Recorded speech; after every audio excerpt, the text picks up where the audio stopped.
بسم اللہ الرحمن الرحیم۔ نحمدہ ونصلی علی رسولہ النبی الکریم الامین، اما بعد فاعوذ باللہ من الشیطان الرجیم، بسم اللہ الرحمن الرحیم۔ لا یکلف اللہ نفسا الا وسعها او کما قال صدق اللہ العظیم۔ ان اللہ وملائکتہ یصلون علی النبی یا ایھا الذین آمنوا صلوا علیہ وسلموا تسلیما۔ الصلاۃ والسلام علیک یا سیدی یا رسول اللہ وعلی آلک و صحابک یا نبی اللہ۔ سامعین گرامی، اللہ رب العزت جل شانہ ارشاد فرمایا، لا یکلف اللہ نفسا الا وسعها۔ اللہ رب العزت جل شانہ و امن والہ و اتم برہانہ و جل اسمہ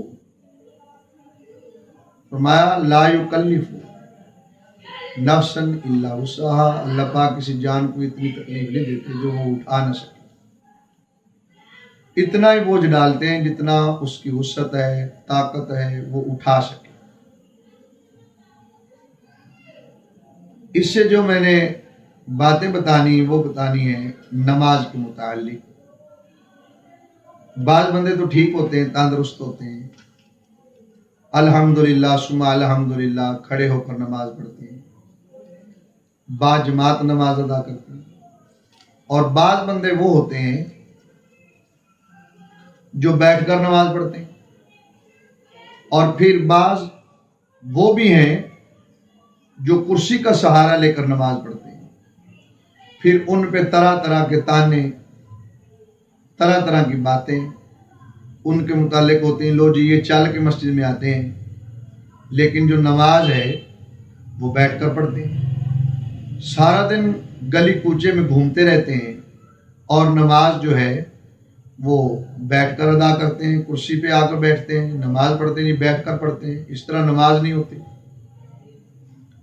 تو سامعین گرامی، اللہ رب العزت جل شانہ ارشاد فرمایا، لا یکلف اللہ نفسا الا وسعها۔ ہم کسی جان پہ اتنا بوجھ نہیں ڈالتے جو وہ اس کو اٹھا نہ سکے، اتنا ہی ڈالتے ہیں جو وہ اس کو آسانی سے برداشت کر سکے۔ تو جو بندہ تندرست نہیں ہے، یقیناً بیٹھ کر نماز تو وہی پڑھے گا۔ بسا اوقات بندہ چلتا ہے، چل کر مسجد میں جاتا ہے، لیکن کسی وجہ سے وہ رکوع اور سجدہ کرنے سے قاصر ہے۔ کیوں؟ اس کے موروں میں پرابلم ہے۔ اب وہ چل کر تو گیا ہے، لیکن رکوع کرنا اور سجدہ کرنا اس کے لیے دشوار ہے، لہذا اس کے لیے اجازت ہے شرع شریف میں کہ وہ بیٹھ کر نماز ادا کرے، تاکہ اس کی طبیعت میں اور زیادہ پرابلم نہ بنے۔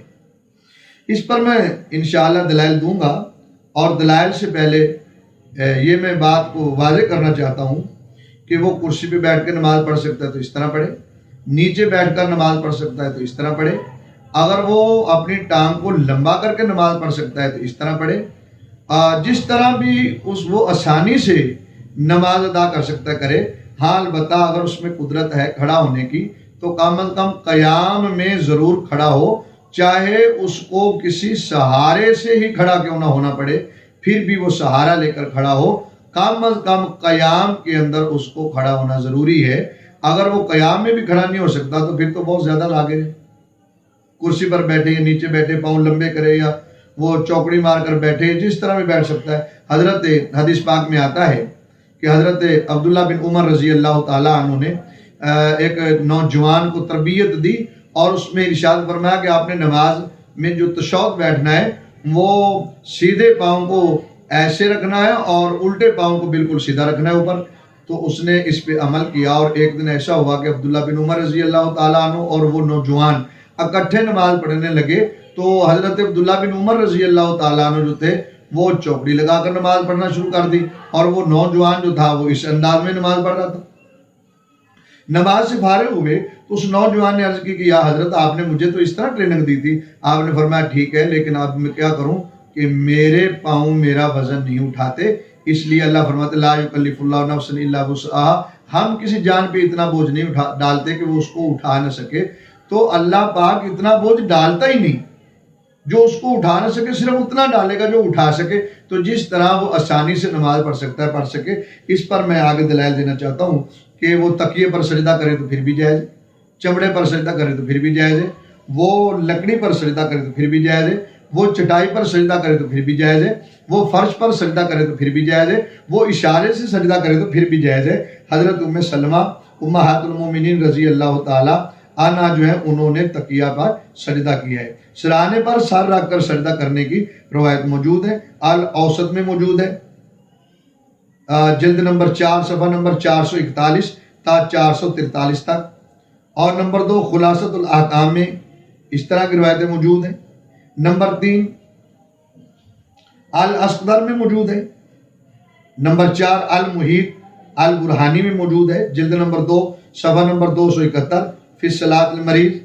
اور اس سے آگے 5واں نمبر ہے، اس میں بھی یہی ہے برائے میں، جلد نمبر 1 صفحہ نمبر 108 ارکان الصلاۃ میں جائز ہے. رد المختار میں ہے کہ جائز ہے. الحاوی الکبیر میں ہے جائز ہے. مصنف ابن ابی شیبہ میں ہے، جلد نمبر 2 اور صفحہ نمبر 515 جائز ہے.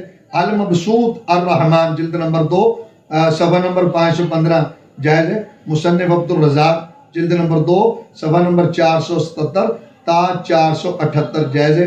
السنن الکبریٰ للبیہقی جلد نمبر 2 صفحہ نمبر 308 جائز ہے. کنز العمال میں بھی یہ حدیث موجود ہے کہ جائز ہے چمڑے پر سجدہ کرنا، سرہانے بسادہ سرہانے پر سجدہ کرنا.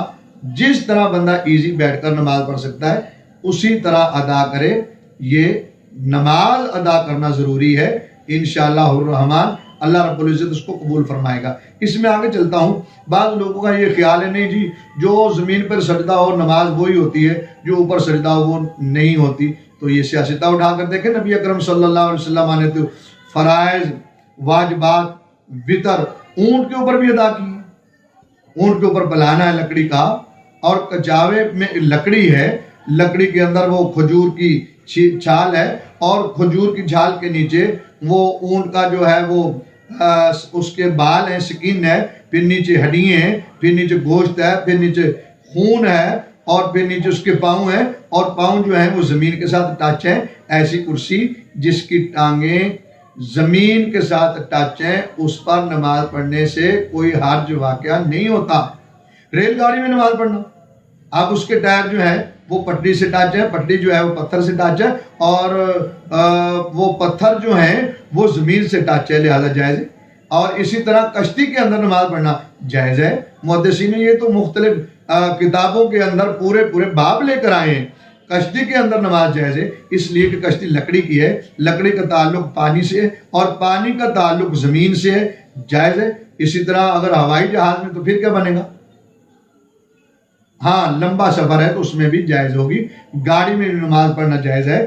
نماز کی معافی نہیں ہے، نماز پڑھنا ہر حال میں ضروری ہے. عاقل بالغ اور صحت مند پہ نماز کی معافی نہیں ہے. ہاں بیمار بھی ہے تو اس پہ بھی نماز کی معافی نہیں. صحیح بخاری میں حدیث ہے کہ رسول اکرم صلی اللہ علیہ وسلم کی جب طبیعت مبارک جو ہے وہ بیماری میں مبتلا تھے تو اچانک ایسا بھی ہوا کہ آپ علیہ السلام نے حضرت علی عباس رضی اللہ تعالیٰ عنہما کو بلایا. ایک ہاتھ جو تھا وہ علی رضی اللہ تعالیٰ عنہ کے کندھا مبارک پر رکھا اور دوسرا عباس کے، اور مسجد کی طرف تشریف لے کے جا رہے ہیں. آپ کے پاؤں کے جو انگوٹھا مبارک تھے وہ زمین کے اوپر خط کھینچ رہے تھے. اس حال میں بھی رسول اکرم صلی اللہ علیہ وسلم نے مسجد میں جا کر نماز ادا کی ہے. رسول اکرم صلی اللہ علیہ وسلم نے ارشاد فرمایا، یہ سیاستہ میں حدیث ہے کہ اگر تمہیں فجر کی سنتوں کے ثواب کا پتہ چل جائے تو تم رینگ کر، جیسے بچہ جو رڑتا ہے رینگ کر بھی مسجد میں جاؤ اور جا کر سنتیں ادا کریں.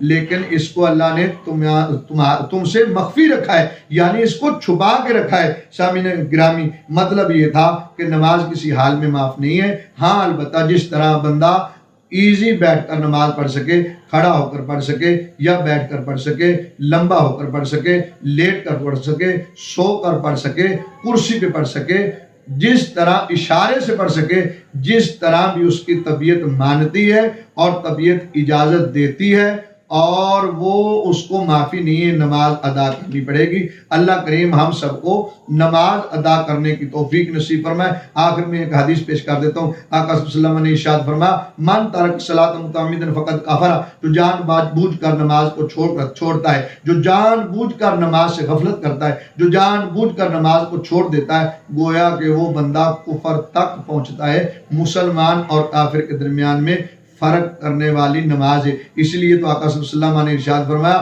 ہر وبا، ہر بیماری لگنے والی، چاہے وہ طاعون ہو چاہے وہ کرونا ہو، یہ کافروں کے لیے عذاب ہے اور مسلمانوں کے لیے، ایمان والوں کے لیے یہ رحمت ہے۔ اس لیے ان کے لیے عذاب چیز ایک ہے، کافروں کے لیے عذاب بن گیا اور مومنین کے لیے یہ رحمت بن گئی۔ اللہ ہمیں رحمت سے فائدہ اٹھانے کی توفیق نصیب فرمائے، مساجد میں جا کر با جماعت نماز ادا کرنے کی ہمت اور توفیق نصیب فرمائے۔ وآخر دعوانا ان الحمد للہ رب العالمین۔